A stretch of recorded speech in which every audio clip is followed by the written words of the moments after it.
Hoy vamos a programar el horario de modo oscuro en Honor Magic City Lite. Muy bien. Para hacerlo entramos en la aplicación Ajustes.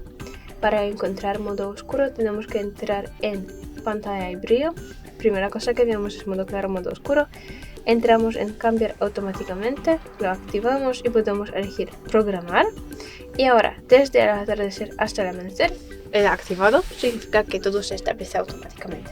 La hora de inicio y la hora de finalización de modo oscuro depende de la hora de atardecer y amanecer. Hora personalizada significa que creamos nuestro propio horario de activación y desactivación automática de ese modo. Podemos elegir solamente una de esas programaciones. Y es todo. Muchas gracias por ver este video.